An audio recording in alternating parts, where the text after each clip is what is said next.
భాగంగా మరి ఈరోజు అదే కొనసాగింపును మీతో కొద్ది నిమిషములు మాట్లాడతాను.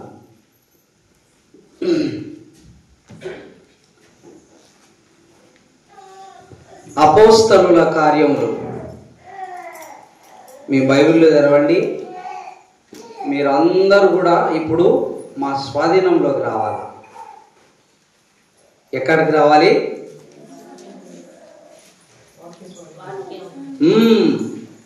మేము ఇక్కడ వాక్యమును మీకు పంచిపెడుతున్నాం కనుక మీ అందరూ కూడా మా హ్యాండ్ ఓవర్లో ఉండాలా కొద్ది నిమిషంలో. ఆ పర్మిషన్ నేను అడుగుతున్నాను మిమ్మల్ని. అపోస్తలుల కార్యములు 16వ అధ్యాయము 16వ వాక్యాన్ని చదువుదామండి. అందరూ బైబిల్ తీసుకోండి. మీ బైబిల్లో కూడా అలాగే ఉందేమో చూడండి. అందరూ బైబిల్ తెరవండి. మీ బైబిల్లో చూడండి. చదవమ్మా. మేము ప్రార్థనా స్థలమునకు వెళ్ళుచుండగా దయ్యము పట్టినదై సోదె చెప్పుట చేత తన యజమానులకు బహులాభం సంపాదించుచున్న ఒక చిన్నది మాకు ఎదురుగా వచ్చెను. ఆమె పౌలును మమ్మును వెంబడించి, ఈ మనుషుడు సర్వోన్నతుడైన దేవుని దాసులు, వీరు మీకు రక్షణ మార్గం ప్రచురించువారై ఉన్నారని కేకలు వేసి చెప్పాను. చాలా ఇక్కడ ఒక గ్రామంలో, ఇప్పుడు మన గ్రామంలాగే ఒక గ్రామం ఉన్నది. అక్కడికి ఎవరు వెళ్ళినారు? పౌలు, ఆయన టీము. పౌలుతో పాటి ఆయనతో కలిసి పౌలు, శీలయు, కొంతమంది అపోస్తలులు, అంటే దేవుని రాజ్యమును గురించి, నీతిని గురించి ప్రకటించేవారు అక్కడికి వెళ్ళారు. మాసిదోనియా ప్రాంతంలో అక్కడికి వెళ్ళారు. అక్కడ వెళ్ళినప్పుడు ఒక విచిత్రమైన సంఘటన వారికి కనిపించింది. అదేమిటంటే,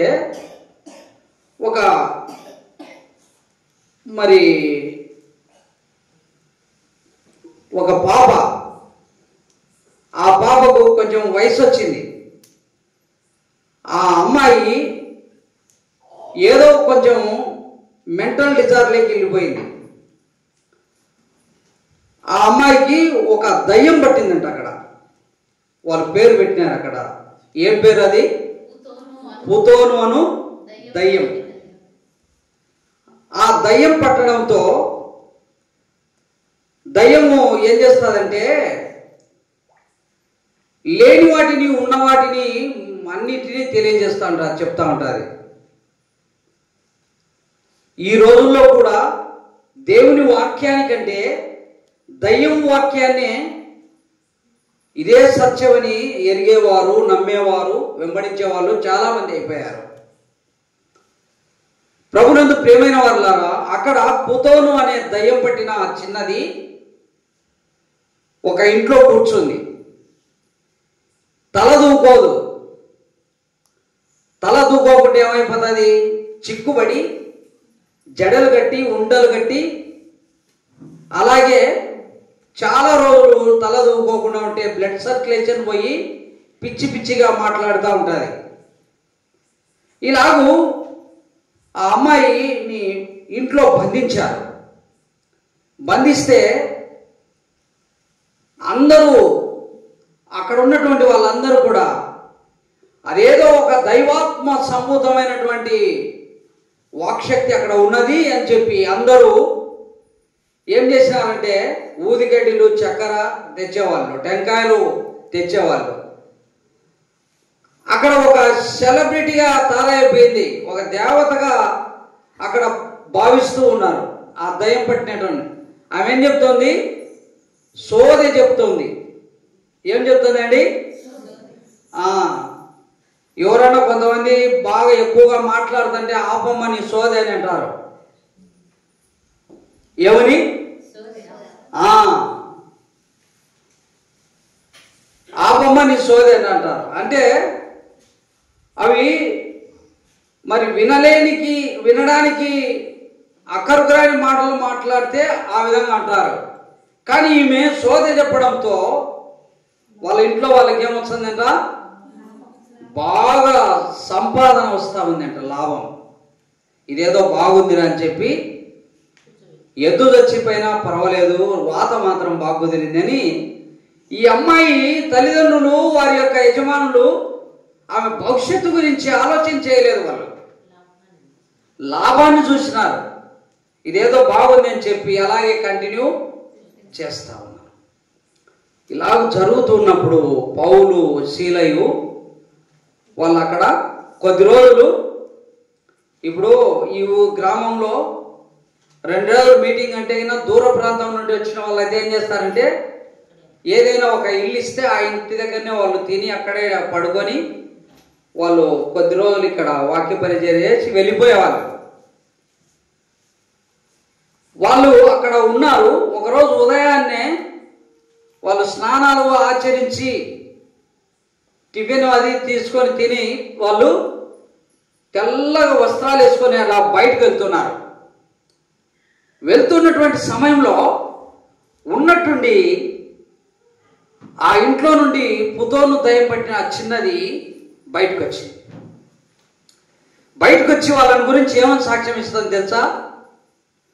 ఒరే, ఈ గ్రామంలో ఉన్నటువంటి ప్రజలారా, నేను ఏదో దైవవాక్కుని చెప్తున్నానని చెప్పి నా దగ్గరికి వస్తున్నారు కదా, నేను అబద్ధికురాలిని, నేను కాదు అసలైనటువంటి దేవుని బిడ్డను. ఇదో ఈ వీళ్ళు ఎవరు? వాళ్ళు సర్వోన్నతుడైన దేవుని దాసులు. వాళ్ళు ఎవరంటే వాళ్ళు సర్వోన్నతుడైన దేవుని దాసులు. ఎవరు చెప్తున్నారు అన్నమాట?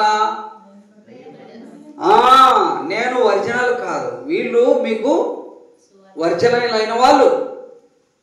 వాళ్ళు ఏం చేస్తారంటే మీకు రక్షణ మార్గము చెప్తారు అని చెప్పి దయ్యము సాక్ష్యం ఇస్తా ఉంది. అక్కడ నుండి చక్కెర ఊదిగడ్డలు తెచ్చేవాళ్ళు, కొబ్బరికాయలు తెచ్చేవాళ్ళు, కానుకలు తెచ్చేవాళ్ళంతా ఆగిపోయినారు. ఇంకా ఆ రోజు నుండి ఏమైపోయినారు వాళ్ళు? నేను అబద్ధికురాలను, నేను చెప్పే దాంట్లో ఏమి సత్యం లేదు, రక్షణ మార్గం చెప్పేవాళ్ళు వాళ్ళు రా అని చెప్పి దయ్యమే ఒప్పుకుంది, చెప్పింది. చెప్తానే ఆ రోజు నుండి కానుకలు రావడం ఆగిపోయినాయి. కానుకలు రావడము ఆగిపోయినాయి. సంపాదన అంతా నిలిచిపోయింది. ప్రభునందు ప్రియమైన వారులారా, ఆ ఇంటి యజమానులకు దేవుని వాక్యం ప్రకటించే వాళ్ళ మీద బహు కోపం వచ్చింది. వాళ్ళని ఏ విధంగా సరే ఈ గ్రామం నుండి వెళ్ళగొట్టాల, ఈ ప్రాంతం జోలికి రానికుండా చేయాల అని చెప్పి వాళ్ళ ఆదాయం కోసం రక్షణ మార్గం చెప్పే వాళ్ళను ఏం చేస్తున్నారు? వాళ్ళు వెలివేస్తున్నారు. ఆమె యజమానులు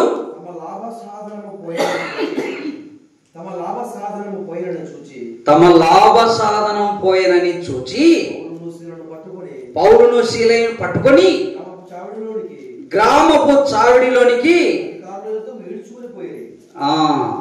ఈడ్చుకొని పోయినారంట. లాభ సాధనం పోయిందని. ఇప్పుడు మన సబ్జెక్టు ఏంటండి? మనము ఇప్పుడు ఒకడు భూములు సంపాదించుకోవడానికి ప్రయాసపడుతున్నాడు, ఇంకొకడు బంగారం సంపాదించుకోవడానికి తులం ఇప్పుడు సుమారుగా వచ్చేసింది ధర అని చెప్పి బంగారం సంపాదించుకోవడానికి పరుగులు తీస్తున్నాడు. పోటీ పడుతున్నాడు. సంపాదన సంపాదన సంపాదన. కంటికి కనిపించే వాటి కొరకు పరుగులు తీస్తూ ఉన్నారు.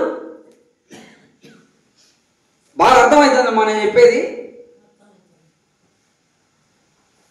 ఇప్పుడు బంగారు సంపాదించుకుంటే ఒక 3-4 తులాలు ఉందే డబ్బు బంగారం ఉందంటే ఆ బంగారం తాకట్టు పెడితే మనకు డబ్బులు వస్తాయి, మనం ఇంటి అక్కర తీర్చుకోవచ్చు, అమ్మాయికి వివాహం చేయొచ్చు, అబ్బాయికి ఇంజనీరింగ్ సీట్ కొనొచ్చు బంగారం ఉంటే. మరి క్రీస్తుని సంపాదించుకుంటే ఏమొస్తుంది? మీరు బాగానే చెప్పనీకి వచ్చినారు మా ఊరికి, క్రీస్తుని సంపాదించుకుంటే మాకేమొస్తుందయ్యా? ఏమన్నా వచ్చాక నీకు క్రీస్తుని సంపాదించుకుంటే? పోనీ పూట పూవన్న పెడతారు ఎవరన్నా?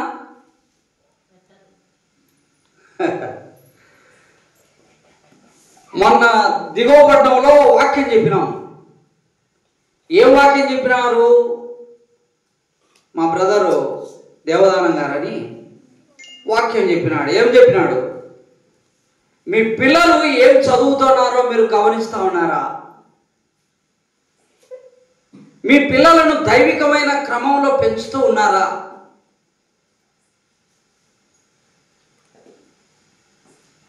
అంతేగాక మీరు ప్రార్థన చేసుకుంటా ఉన్నారా? ఇవన్నీ కొంత మంచి మాటలన్నిటిని చెప్తే ఆ ఊర్లో అంత వాక్యం చెప్పింటే అక్కడ పోయిన వాళ్ళకు నలుగురికి అన్నం పెట్టలే, అన్నము పెట్టలే. దాదాపుగా 2 లక్షల రూపాయలు విలువ చేసే సామాగ్రి అంతా అక్కడ పెట్టి వాక్యం చెప్పి అన్నీ కట్టుకొని ఇంటికి పోయి ఆ సమయంలో వండుకొని తిన్నాను.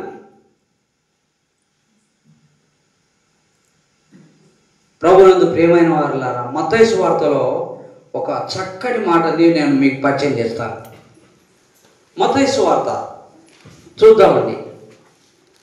మత్తయి సువార్త 6వ అధ్యాయము 19వ వాక్యం.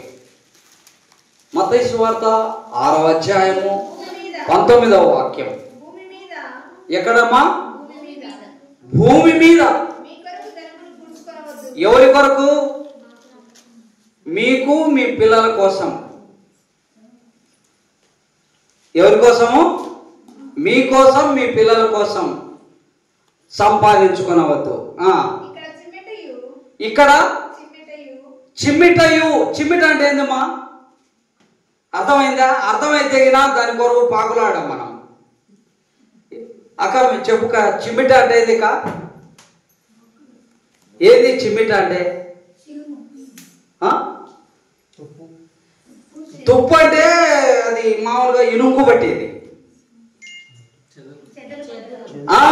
చెదలు. చిమ్మిటయు తుప్పును.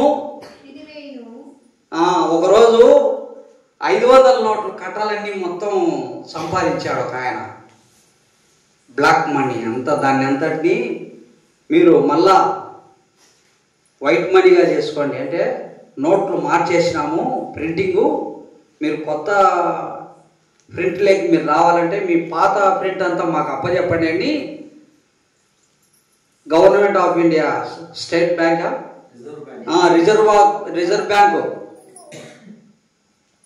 రిజర్వ్ బ్యాంకు ఆజ్ఞ జారీ చేసింది. ఇండియన్ కరెన్సీ అంతా మొత్తము ప్రింటింగ్ మార్చి పడేసినాం అని. అంటే కోట్లు సంపాదించి భూమి మీద లోపల తవ్వి పెట్టుకుంటారే, అవి తీర్చే మొత్తం అంతా ఏమైపోయినాయి? అవన్నీ మనం వినేటి చూసినేటి అవన్నీ. అయినా కానీ బుద్ధి రాదు, మళ్ళా సంపాదించుకోవాలనుకుంటుంటాం మనం. అది తీర్చే మొత్తం ఏమైపోయినాయి? అన్ని కట్టాలన్నీ చెదలు తినేసింది. పోనీ మార్చుకుంటామంటే టైం అయిపోయింది. ఇంత డబ్బు ఎట్ట సంపాదించినావు నువ్వు అని వారి పాపము అక్రమం అంతా బయటపడుతుందని చెప్పి ఎక్కడికో తీసుకెళ్ళి అంత నిప్పడ్డించారు. చిమ్మిటయు తుప్పును దొంగలు. కొంతమందికి నిద్ర పట్టదు. యావల నుండి ఎక్కడి నుండి దొంగలు వస్తారని చెప్పి కంటి నిండా నిద్రలే, కడుపు నిండా అన్నం తినేది లేదు. ఈ నిద్ర మేలుకొని ఆలోచన చేసి షుగరు బీపీ అన్ని వచ్చి ఇంట్లో మూడే చక్కెర ఉన్నాయి, చక్కెర తినలేడు, తినడానికి లేదు. అదే ఎండకు గాలికి పనిచేసి ఏదో ఆ పూట కూలి తెచ్చుకునే వాళ్ళు బాగా ఇంత గ్లాస్కు చక్కెర కలుపుకొని బూస్టు కాఫీ తాగుతారు. ఈ అన్ని కోట్లు సంపాదించింది ఒక్క చపాతీ నీకు ఆ బతుకు ఊహ కూడా తినలేడు.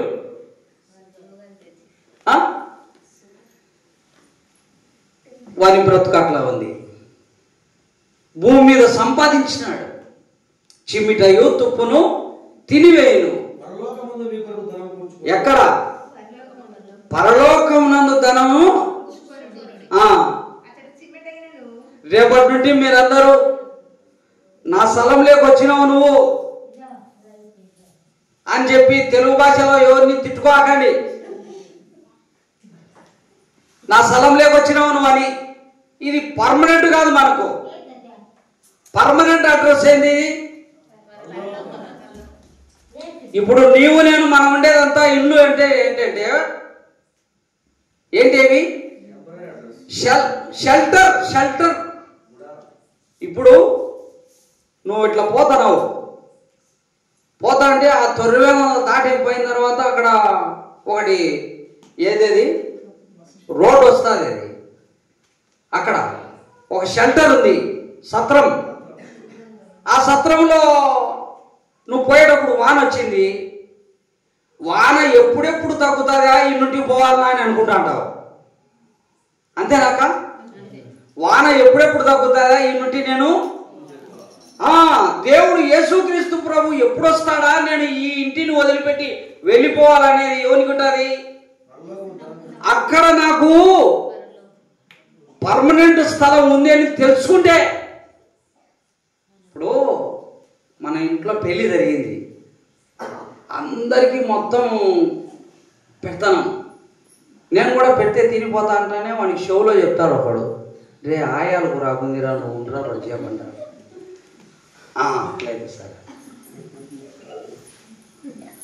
అట్లయితే సరే. అది ఉంది అని చెప్తే ఈడేం చెప్తాడు? అది ఇందిలే నాకు అనుకుంటాడు, ఇదేందుకులే అనుకుంటాడు. అట్లనే పరలోక రాజ్యంలో నీ కొరకు ధనము ఒక ఇల్లు సంపాదించినాడంటే నాకేం అవసరం లేదులే అనుకుంటావు. పోతే భార్యడు కాదు, ఒక 2 సెంట్లు ఆక్రమించుకో, నాకు అవసరం లేదు ఇది అని చెప్తావు. కాబట్టి ఈ కంటికి కనిపించేదాని యందు వ్యామోహం నీకు తగ్గలేదంటే, ప్రభునందు ప్రియమైన వారలారా, నీకు పరలోక రాజ్యమును గురించి కానీ యేసుక్రీస్తు ప్రభు యొక్క రాజ్యమును గురించి కానీ నీకు అవగాహన లేదు. చూద్దాం. కొలస్సీలకు రాసిన పత్రిక అపోస్తలుడైన పౌలు కొలస్సీలకు రాసిన పత్రిక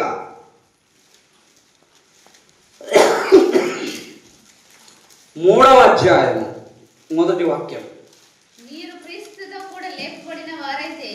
యేసుక్రీస్తు ప్రభువు ఏడ లేచినాడమ్మా? ఎక్కడ లేచినాడు? సమాధిలో నుండి లేచినాడు. మీరు కూడా అందరూ సమాధుల్లో నుండి లేవాలా? ఏందన్నా బతికినాగానే సమాధులు చెప్తాను నువ్వు? సమాధి అంటే ఏంది? ఇప్పుడు బాప్తిస్మం అనే ప్రక్రియలోకి నువ్వు సమాధి చేయబడాలి. మరలా నువ్వేం చేయాలా? లేపబడాలా. అది క్రీస్తుతో కూడా లేపబడే అనుభవం. అంటే అది మేము ఏది చెప్తామని చెప్పే మమ్మల్ని సిఎస్ఐ గుడిలోకి రానియడంలే. మేము మిమ్మల్ని ఎక్కడికి తీసుకుపోం. మీరు రక్షణ విషయమై మారు మనసు పొంది బాప్తిస్మం పొందండి. బాబు మాకు ప్రతి వారం రావాలా, వాక్యం చెప్పాలా, మేము చందా కడుతున్నాం, మా కుటుంబాలు ఆశీర్వదింపబడాలి,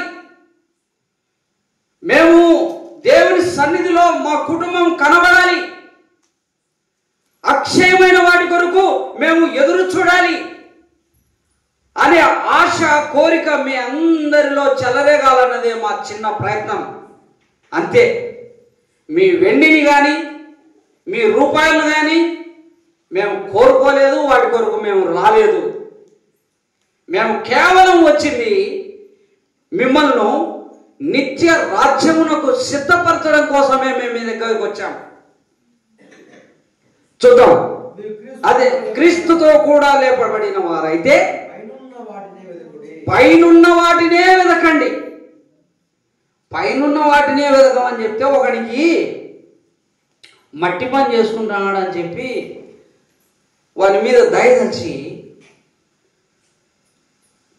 పైనుండి ₹1 వేసినాడంట వాళ్ళ యజమానుడు. వాడు నమ్మకంగా పనిచేస్తున్నాడు బాగా అని చెప్పి వాడు ఇటుకలు అవి ఇవన్నీ మొత్తం ఈ నుండి గంపకేసుకొని పైకి ఎత్తుకోమన్నాడు. పైన 3వ అంతస్తులో నుండి ఏం చేసినాడు? ₹1 వేసినాడు. వాడు ఆ ₹1 తీసుకొని గవగిన నిక్కర్ జోబులో పెట్టుకొని మళ్ళీ ఇటుకలు పెట్టుకుంటున్నాడు. ఏంది వీడు పైకి చూడలేదే అని చెప్పి ₹100 నోటు మడిచి కిందేసినాడు. మళ్ళీ అది కూడా తీసుకొని వాడు జోబులో పెట్టుకొని మళ్ళీ వాడిని పని చేస్తున్నాడు. ఇట్లా కాదురా అని చెప్పి వీడు పైకి చూడలేదే, ఎక్కడి నుండి వచ్చింది ఇది, ఈ ₹1 ఎక్కడి నుండి వచ్చింది, నువ్వు ₹100 నోటు ఎక్కడి నుండి వచ్చింది అని వానికి గమనమే లేకుండా ఎంతసేపు అక్కడనే చూస్తున్నాడు. ఇంకా ఏమన్నా ఇంకోటి ఏమన్నా కిందనే చూస్తున్నాడు, కిందనే చూస్తాను. ఇంత ఒకటి కంకర్రాయి తీసుకొని పటాన్ని నెత్తినెచ్చానే పైకి చూసినాడు. ఇచ్చేది నేను రా నాయన, నా దిక్కు చూడమంటే నువ్వు ఇక్కడ చూస్తున్నావు. కొలస్సీలకు రాసిన పత్రిక 2వ అధ్యాయం చూడండి. కొలస్సీలకు రాసిన పత్రిక 2వ అధ్యాయము 3వ వాక్యం. బుద్ధి జ్ఞానముల సర్వ సంపదలు ఏమేమి నీ ఇంట్లో పాడెను, పెట్టకోళ్ళు, ఇంకా ఏంటి, భూములు, ట్రాక్టర్లు, గర్భఫలము, సర్వ సంపదలు ఏడున్నాయంట. ఏడున్నాయన క్రీస్తునందు. క్రీస్తునందు అంటే తెల్లవారు వేసినామంటే ఎక్కడికో పరుగులు తీస్తున్నారు గుడికి లేకుండా. ఇక్కడ ఒక్క మొగడని అన్నాడు, పెద్దోళ్ళు ఇంతమంది ఉన్నారంతా లేదు. అదే అందరికి ఆధార్ కార్డు మీద ఒక్కొక్కరికి 30,000 ఎక్కించన్నారంట. ఏమి వడ్డీ ఏం లేదు, ఊరికే మామూలుగా దాంట్లో కూడా సబ్సిడీ అంట అని. అంటే ఇది ఇట్లనేంటదా, ఇది సాలదు, బయట కూడా ఉంటా. నేను నా వంతు వచ్చింది, నేను పోవాలి తొందరగా నీళ్లు కట్టుకోవాలని అంటారు. అందరి మొత్తం పేర్చి పెడతారు కార్డులు, ఆధార్ కార్డులని. ఏంటి అది? భూ సంబంధమైన దానికోసం, భూ సంబంధమైన పైనున్న వాటి మీదనే గాని భూ సంబంధమైన వాటి మీద మనసు పెట్టకుడి అని ఏలైనగా మీరు మృతి పొందితిరి, మీ జీవము క్రీస్తుతో కూడా దేవుని యందు దాచబడి ఉన్నదని తెలుసుకోండి. అది తెలుసుకోండి. ఒకసారి ఒక ఆయన ఒక ముత్యాల వ్యాపారి, ఎవరు? ముత్యాల వ్యాపారి. ఆ ముత్యాల వ్యాపారి ఏం చేసినా అంటే, ఎక్కడైనా విలువైనటువంటి ఒక డైమండ్, ఒక ముత్యం దొరికితే దాన్ని కొనాల. దాన్ని కొనడానికి ఎవరు ఎక్కడ పోటీ పడినా సరే దాన్ని నేనే దక్కించుకోవాలా అని చెప్పి ఎక్కడెక్కడ చూసినాడంట, మొత్తం భూలోకాన్ని అంతా చుట్టేసి వచ్చినాడంట. భూలోకాన్ని అంతా చుట్టేసి వచ్చినాడు. చూస్తే ఒక్క విలువైన ముత్యం కనబడింది. దీని వెల ఎంత అంటే, దీని విలువ చాలా చాలా విలువ. ఎంత విలువ ఉంటుంది? నీ దగ్గర ఉన్నటువంటి వెండి సరిపోదు, బంగారం సరిపోదు అని చెప్పి, అంటే తన దగ్గర ఉన్నటువంటి సంపదనంతా ఇచ్చేసినంట. ఆ రెఫరెన్స్ నాకు గుర్తు రాలేదు, యేసు ప్రభు చెప్పిన మాట అది. తన దగ్గర ఉన్నదంతా వెచ్చించి ఆ ముత్యాన్ని కొన్నాడు. కొని తన దగ్గర పెట్టుకున్నాడు. ఆ విలువైన ముత్యం ఎవరో కాదు, నీవు నీవు నీవు నేను, మనమందరం కూడా. ఆ విలువైన ముత్యం కొనడానికి ఎంత వెల చెల్లించాడు? పేతురు రాసిన మొదటి పత్రిక 1వ అధ్యాయం 19వ వాక్యం. అపోస్తలుడైన పేతురు రాసిన పత్రిక, అమూల్యమైన రక్తము చేత అనగా, అంటే నిర్దోషం అంటే ఏంటమ్మా? నిర్దోషం అంటే ఏంటి కాకో ఆలాసుకున్నా. నిర్దోషం అంటే ఏ దోషం లేనిది, నిష్కలంకమునగు అంటే కలంకము లేనిదిగా, గొర్రెపిల్ల వంటి రక్తం. గొర్రెపిల్ల రక్తం కాదు, మీరు పొరపాటు పడ్డాడు. మరలా గొర్రెపిల్ల వంటి రక్తం అంటే యేసుక్రీస్తు ప్రభు యొక్క రక్తాన్ని దాన్ని చూపించడానికి ఏం వాడుతున్నాడంటే గొర్రె పిల్లను వాడుతున్నాడు. గొర్రె పిల్లను చూపిస్తూ ఉన్నాడు. గొర్రె పిల్ల అంటే అది సంతానం, అంటే ఆ మంద యొక్క దాన్ని డెవలప్మెంట్ చేయడానికి, అది ఇంకొక గొర్రెలను ఉత్పత్తి చేయడానికి ఎదగక తలికే, అంటే అది గొర్రె పోతు కాకమునిపే, అంటే పవిత్రమైనటువంటి గొర్రె పిల్ల. ఆ గొర్రె పిల్లను ఏం చేశాడు ఆయన? పోలుస్తూ ఉన్నాడు. గొర్రె పిల్ల వంటి క్రీస్తు రక్తము చేత మీరు విమోచింపబడితిరని మీరు ఎరుగుదురు కదా. మీకు తెలుసు కదా. అంటే యేసుక్రీస్తు ప్రభు రక్తం ఇచ్చి కొన్నాడని తెలుసుకున్నటువంటి వాళ్ళతోనే మాట్లాడుతున్నటువంటి మాట. వాళ్ళు అమాయకంలో పడిపోయినారని. ఇప్పుడు చెప్పండి, ఈ పాప యొక్క విలువ ఎంత అంటే ఆడ నిలబెట్టి యేసుక్రీస్తు ప్రాణం అంత విలువ. ఎంత విలువ అండి?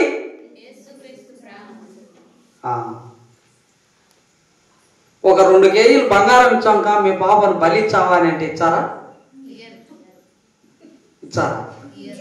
పోనీలే 2 కేజీలు వచ్చాది పాప కాబట్టి ఇంకొక పాప వచ్చాదిలే అనుకుంటావా నువ్వు? యేసుక్రీస్తు ప్రభు ఆయన ప్రాణమును పెట్టి నిన్ను కొన్నాడు. ఆయన ప్రాణమును పెట్టి నిన్ను కొన్నాడు. ఆయన ప్రాణమును పెట్టి నిన్ను కొననీకొచ్చినటువంటి స్థితిగతిని నువ్వు ఎరగక ఏం చేసినావంటే ఆయన్ని అప్పగించడానికి సిద్ధపడినాడు. మత్తయి సువార్తలో చూద్దాం ఆ యొక్క మహనీయుని, గొప్పవాడిని చూద్దామా? మత్తయి సువార్త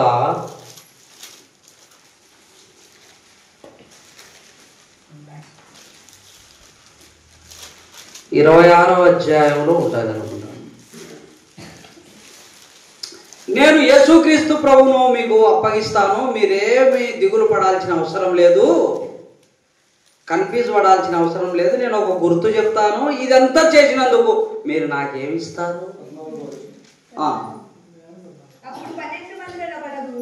అప్పుడు 12 మందిలో ఒకడగు ఇస్కరియోతు యూదా ప్రధాన యాజకుల యొద్దకు వెళ్ళి, నేను ఆయనను మీకు అప్పగిస్తే మీరు నాకేమిస్తారు? యేసుక్రీస్తు ప్రభు ఎవరి కోసం వచ్చినాడు? ఇక్కడ ఇస్కరియోతు యూదా నరకానికి పోకుండా రక్షించడం కోసం వస్తే ఆయననే అమ్మడానికి ఇక్కడ బేరం కుదిర్చి రెడీ చేసి పెట్టినాడు. ఆ యొక్క గుంపులో నువ్వేమన్నా ఉండావేమో చూసుకో. ఇస్కరియోతు యొక్క టీములో ఆయనంటే పనికిమాలోడే అప్పచెప్పినాడంట. నేనెందుకు అప్పచెప్తానా అంటావు. ఒక చిన్న అబద్ధం ఆడితే నువ్వు అప్పగిస్తావు. ఒక చిన్న అపవిత్రమైన తలంపు తలంచితే యేసుక్రీస్తు ప్రభువును మరలా నువ్వు బహాటంగా సిలువ వేస్తూ ఉన్నావు. ప్రతి భారం నుండి, సులభంగా చిక్కులు పెట్టే పాపాల నుండి మనం అందరం కూడా ఏం కావాలా? బయటికి రావాలి.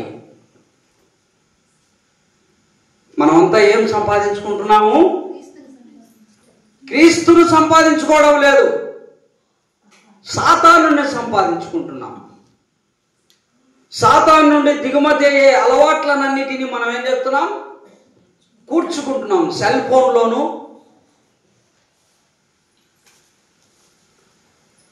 హృదయంలోను, చేతల్లోను, కాళ్ళల్లోను, కళ్ళతోనూ సాతాను యొక్క సంపాదనలోనికి వెళ్ళిపోతున్నాం. మనం సాతానుకు మనం ఏం చేస్తున్నాం అంటే ఆయుష్ను పొడిగిస్తూ ఉన్నాం.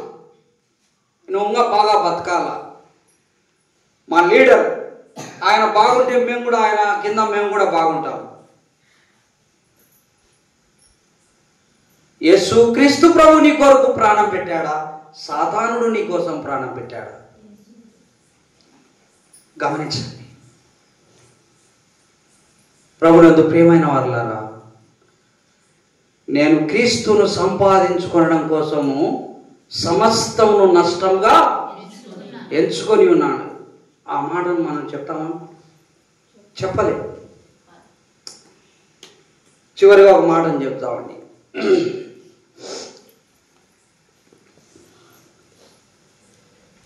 అపోస్తలుల కార్యములు 8వ అధ్యాయం. అపోస్తలుల కార్యములు 8వ అధ్యాయము. దయచేసి క్షమించండి. అపోస్తలుల కార్యములు 3వ అధ్యాయము.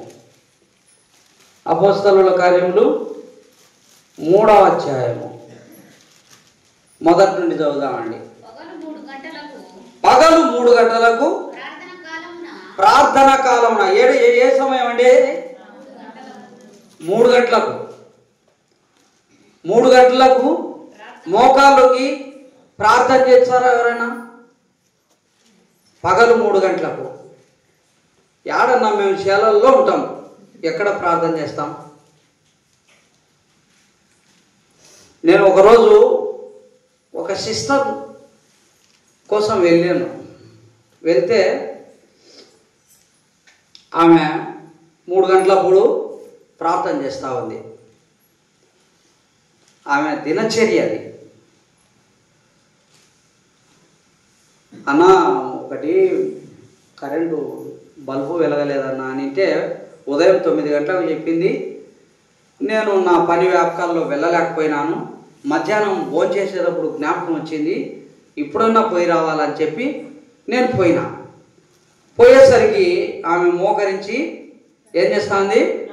ప్రార్థన చేస్తూ ఉంది. ఎంత మంచి అనుభవం, సాక్ష్యం అండి. సమయం దొరికితే మోకరించి ప్రార్థన చేసే అలవాటు. ఇప్పుడు రోజుకు 5 నూళ్ళు కూలి, ఒక 3 గంటలు ప్రార్థన చేసే 3 గంటలు ప్రార్థన చేసే 5 నూళ్ళు కూలి అంటే అందరూ మొత్తం ఇది బాగుందిరని చెప్పి మోకాలందరూ ఏదో ఊరికే పెదవుతానన్నా అట్లా అట్లా లోడలోడ మాట్లాడుతుంటే మోకాలు గినాలి ప్రార్థన చేసినాలే అనుకుంటుంటారని. భౌతికమైనటువంటి ఆదాయం కోసము ఆలోచన చేస్తాం, కానీ కంటికి కనబడని ధనం ఒకటి మనకు పరలోక రాజ్యంలో దేవుడు సిద్ధపరుస్తూ ఉన్నాడని తెలిస్తే ప్రతి ఒక్కరూ మోకరించి ప్రార్థన చేస్తారు. ప్రభునందు ప్రియమైన వారులారా, పగలు 3 గంటలకు యాడిపోతున్నారు? దేవాలయమునకు ఎక్కి వెళ్తుంటారు. అటువంటి సమయంలో పుట్టినది మొదలుకొని కుంటివాడైన ఒక మనుష్యుడు మోసుకొని పోబడుతూ ఉండేను.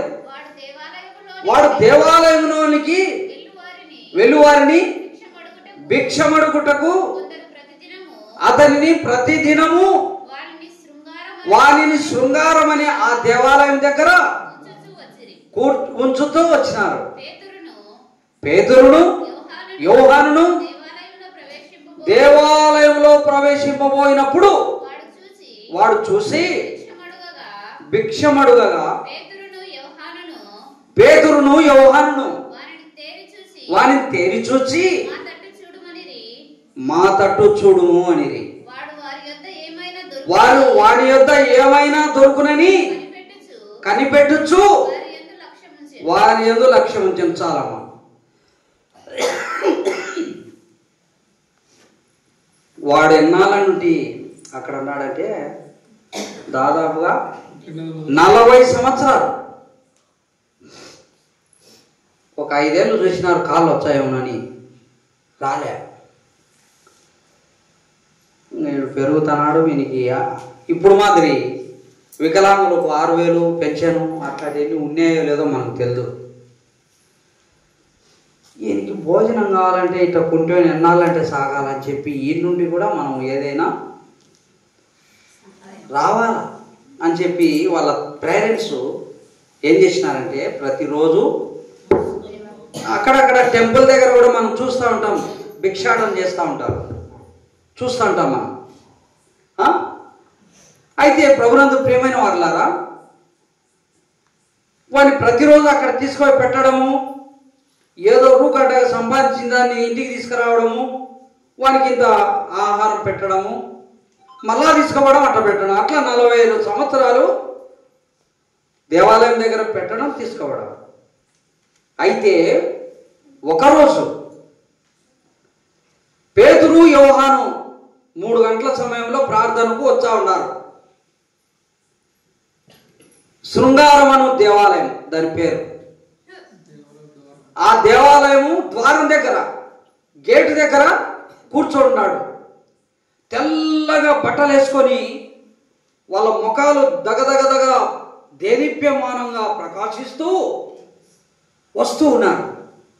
వస్తూ ఉంటే ఈరోజు నా పంట పండింది, కనీసం వీళ్ళ దగ్గర నాకు 2-3 వెండి నాణ్యాలైనా దొరుకుతాయి, బంగారు నాణ్యాలైనా దొరుకుతాయి అని చెప్పి వాళ్ళ మీద ఒక గురి కలిగి ఉన్నాడు, ఆశ కలిగి ఉన్నాడు. దగ్గరకు వస్తూ ఉండే కొద్ది వాని ఆశ ఎక్కువైతా ఉంది. దగ్గరికి వచ్చినాను. వస్తానే అంతటా పేతురు వెండి బంగారములు నా దగ్గర లేవు గాని, ఏంటంట వెండి బంగారాలు సంపాదించినారనుకో ఎవరన్నా, ఏ సేవకుడైనా, వాళ్ళు కరెక్ట్ అయిన సేవకులు కాదని మీరు అనుకోవాల్సిందే కాదు. వాళ్ళు భూలోకమును తలకిందులు చేసినారండి. పుట్టినది మొదలుకొని వానికి పక్షవాతం కలిగినటువంటి వారిని నడిపించినారంటే వాళ్ళ దగ్గర ఎంత దైవికమైన శక్తి కలిగి ఉన్నారో ఆలోచన చేయండి. నాకు కలిగినదే నీకు ఇచ్చుచున్నాను. ఏం కలిగిందంట వాళ్ళకు? నజరేయుడైన యేసుక్రీస్తు ప్రభువును కలిగి ఉన్నాడు. కొలస్సీ పత్రిక మనం చదివినాం కదా. బుద్ధి జ్ఞానముల సర్వ సంపదలు వాళ్ళు సంపాదించుకున్నారు. వాళ్ళు క్రీస్తును సంపాదించుకోవడం కోసం ఏం చేసినారు?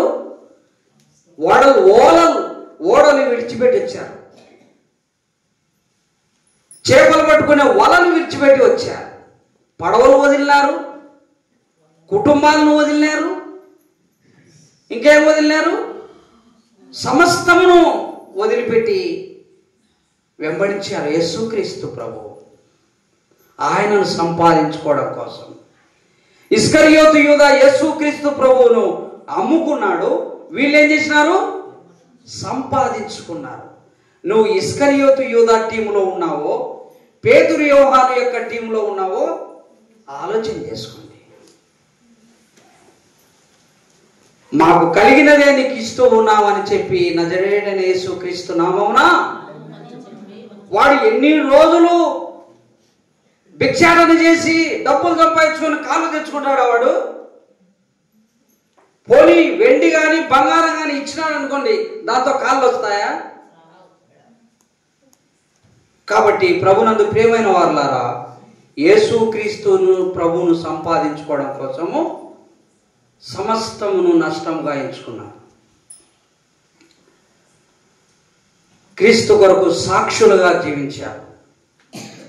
నీవు నేను మనమందరం కూడా క్రీస్తును సంపాదించుకోవడం కోసం శరీరమును దాని ఆశలను క్రీస్తుతో కూడా సిలువ వేయాలి. పైనున్న వాటినే వెదకాలి. అప్పుడు క్రీస్తు కుడి పార్శ్వమున కూర్చొని ఉన్నాడు, నువ్వు కూడా అక్కడనే ఆయనతో కూడా ఉంటావు. మిగిలిన పాఠ్య భాగాన్ని రేపటి దినం కూడా మీరు శ్రద్ధాభక్తితో విని దైవాశీస్సులు పొందాలని కోరుకుంటూ సెలవు తీసుకుంటున్నాను.